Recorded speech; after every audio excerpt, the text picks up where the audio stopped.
Thank you so much for coming. These are pretty informal talks. This is Erica and Mikayla from Orthopedic Physical Therapy, and they're going to tell us a little about dry needling and movement today, so I'll go ahead and let them get started. Hello. So I'm Erica Pfaff. I'm a physical therapist at Orthopedic Physical Therapy. Today I will be talking about dry needling, but first off, before that, I do want to mention a little bit about overall wellness. So physical therapy is one aspect of wellness, but there are also other aspects as well.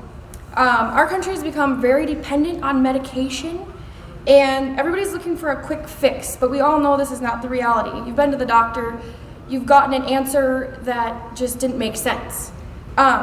So basically you have to take care of yourself. This is a work in progress. This isn't just something that comes overnight. Wellness has a lot of components. One of the components, first off, is social. Having that face-to-face contact with people is much more better than texting or Facebook messaging or anything like that.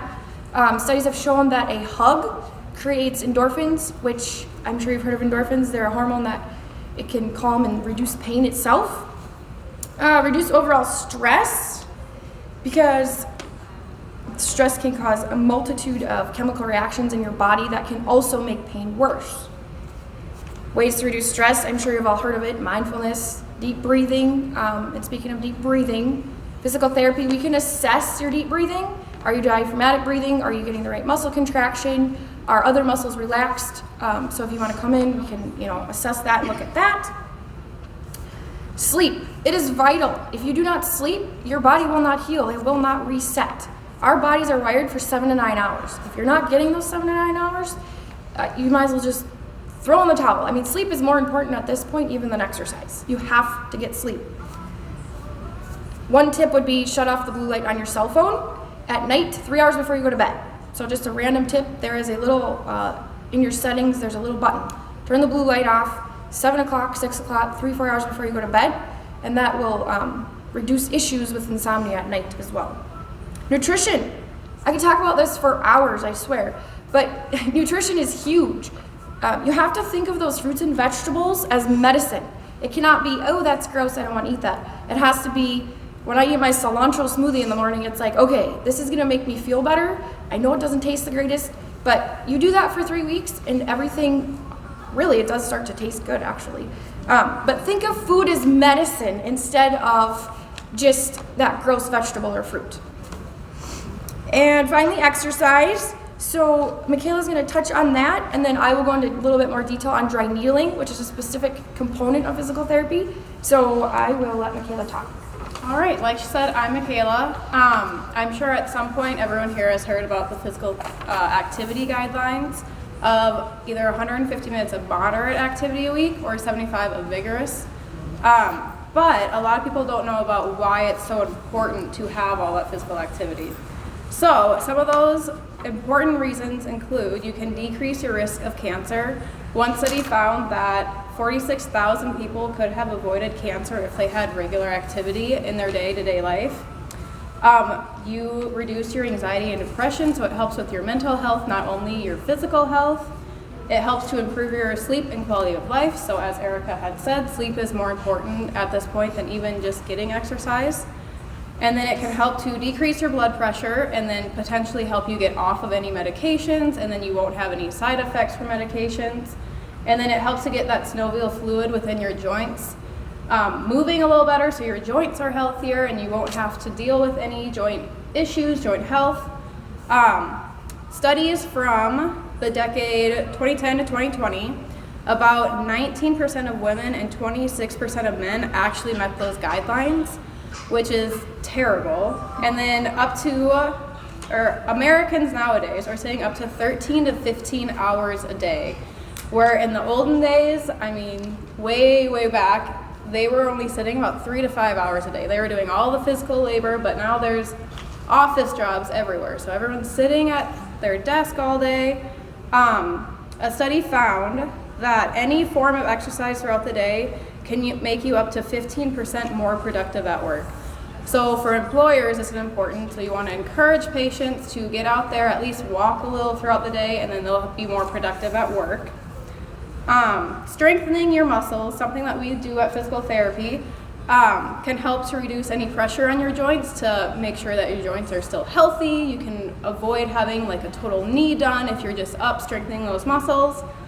And then movement helps to increase mobility throughout your body, so it helps take off any unneeded stress on your spine, so kind of take away any back pain that you may have. And then, as Erica had talked about, there is an opioid epidemic kind of sweeping our nation as kind of a fix for pain, whereas it's actually just masking any symptoms of pain that a patient has. It doesn't actually fix the root of the problem. So at physical therapy, we like to actually find the root of the problem, see what's causing your pain, and give you exercises or stretches or do hands-on techniques to just help with that pain, fix the root of the problem.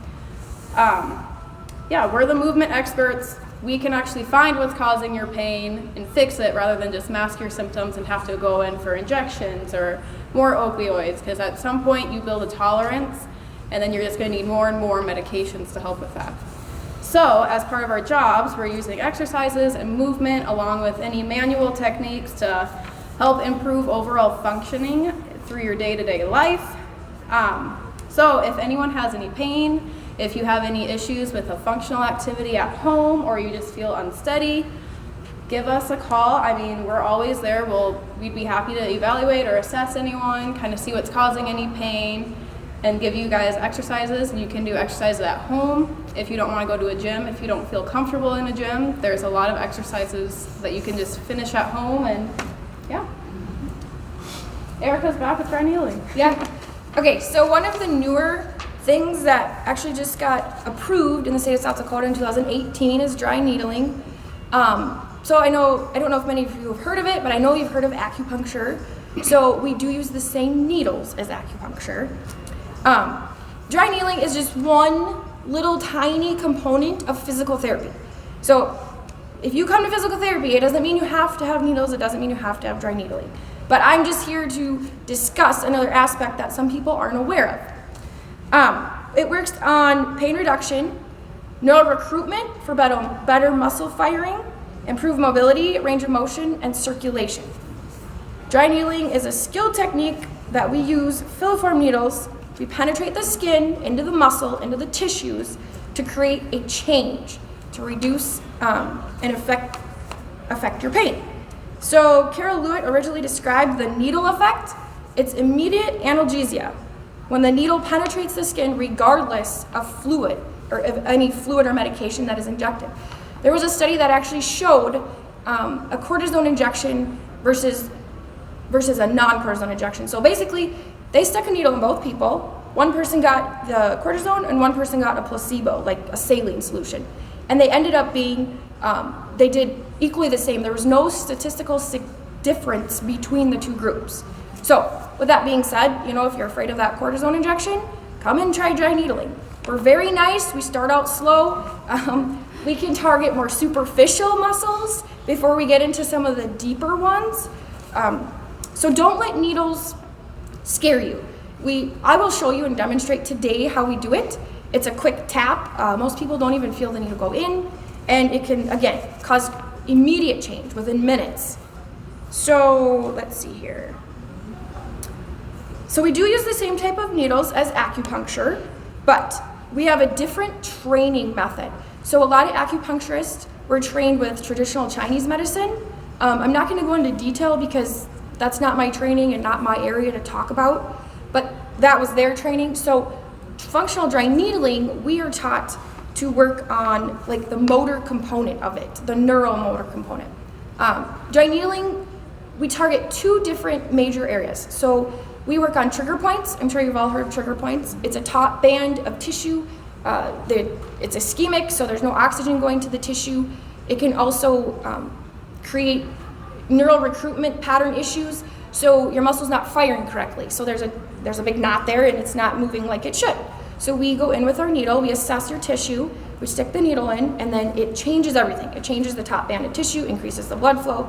All those chemicals and neural mediators, they clear out from the system, and then your pain reduces. Does it reduce 100% within one visit? Probably not 100%, I've had a couple, but it does reduce the pain after a while. On top of movement, So going back to that, after we dry needle, we do encourage lots of movement to keep the changes that were made in your tissue. So let's see here. Also, have any of you heard of referred pain? That's pain that you're getting in your big toe or your thumb. It can actually be coming from your spine. So we have patients come in all the time and we again will assess, but if you're having pain in like your thumb and your elbow, oh, my elbow hurts. Well, it might not be coming from your thumb. It might actually be a spinal issue. So then we actually, we do dry needle along the spine as well. It's more of the neural component because your nervous system, brain, and then spinal cord, all the nerves come out in between your joints, and then they innervate these muscles all the way down. So if you come in and you have thumb pain, we might actually end up dry needling your neck. And we, like I said, we've had some really good results with it. It's a newer treatment approach. There's a lot of benefits to doing it. And yeah, that's about all I have. So I can demonstrate for you just a quick little one. Do you want to just sit on this side? Do you have a question? You want to be the demonstration? You want to be form or something? It's probably right paperwork. I don't know. Right. You guys, it really does work. I've done this with Erica several times, and it is really amazing. Yes. So I do have some questions. Ask. yeah. And again, it's one aspect of treatment. What I have found is dry needling. So massage, ultrasound, joint mobilizations also work, where we get on the joint. I have found dry needling works a little bit quicker. So if I want to get a pain area worked out or situation, better muscle firing, instead of spending 30 minutes on an area, it can take like 2 minutes, and then we can work longer on exercises and other components of treatment. So we're big on cleaning technique as well. Obviously, there are side effects with everything, or potential, but we do a lot to prevent that. So today I'm going to do her extensor bulk in her forearm. So lateral epicondylitis, tennis elbow, this can be a treatment for that. I'm going to target the wrist extensors. What's that? I got it. Usually I have the patient laying down. There is one potential side effect, I guess. Some people get a different reaction. So as long as you're laying down, it's not an issue. She's gonna sit up today just because it's a little more convenient. So yes, all we do is we assess the tissue, figure out where that spot is. Well, she's got a couple of them. She must be a therapist. So there's actually 2 areas we could target on her. And today I'm just gonna put the needle in. In the clinic, we do have a couple E-stim units. I don't know if you've heard of like a TENS unit, electrical stimulation, but I will insert the needle, and then with our machine at work, we will attach this unit and cause a little twitching in there. And we do look for a twitch response because that's the most effective.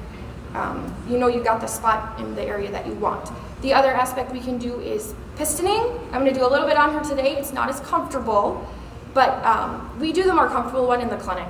We just hook up a machine. It's kind of relaxing. So, yep, all I'm going to do is get into that muscle, and then I tap it in. Did you even feel it? Nope. And then I just go in and get where I need. And then, yeah, we go in and out. But again, we start with our machine. We just clip it on, and it goes like this, and it taps. And then, yeah, that's all that's to it. So in the clinic, I also do a lot of assessing. I didn't do any of assessing on you or on Mikayla today, but a lot of times people have issues with like elbow extension if they're limited, and then you reassess it right after you dry needle, and it usually improves a really good deal. So every once in a while, now she of course had to have 1 tiny drop of blood.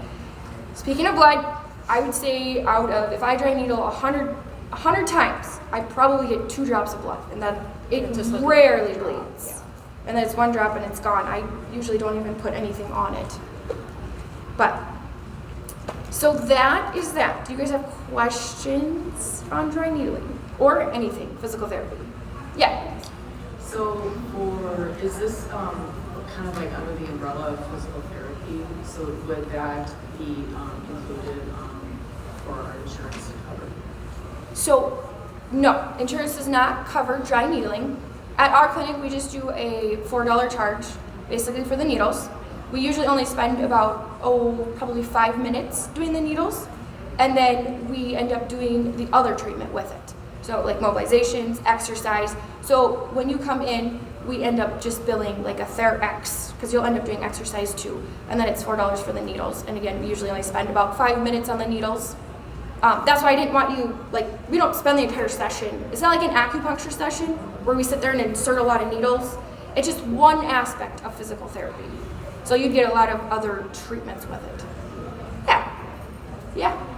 I'm a massage therapist and I just so support this. It's good. fabulous. I'm wondering what results you have with clients with plantar fasciitis. Plantar fasciitis? Those have been okay. I haven't seen as many of those. I've seen a lot of the spinal, back pain, radiating pain. Plantar fasciitis, that's a lot of different tools we have to use to treat that.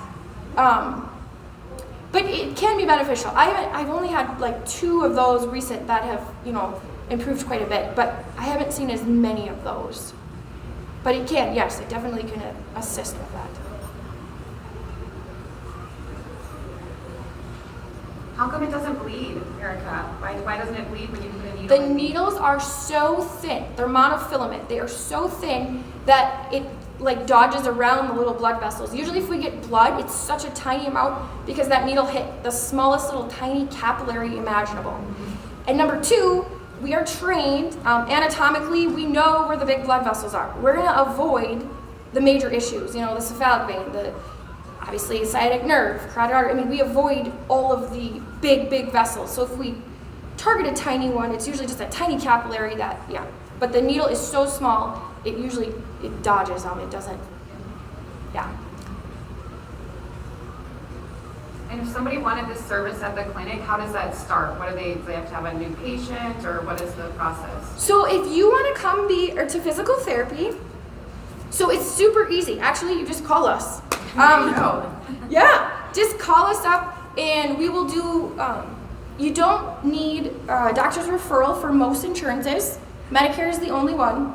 So let's say you sprain your ankle on the weekend. You can call in our clinic, get in that week, and we can give you exercises, assess it. We're actually trained as well, if something is beyond our scope, if it's something, we think you might have a fracture, we will refer you right back to the doctor. So Medicare is the only one that you actually need an order for, and usually doctors give out physical therapy orders, very easy. A lot of times you can call your doctor because you're not asking for a prescription, you're asking for physical therapy. So, very easy to get in, call, schedule. It could be a one-time visit, it could be several visits. We work with you, it's up to you as well. So,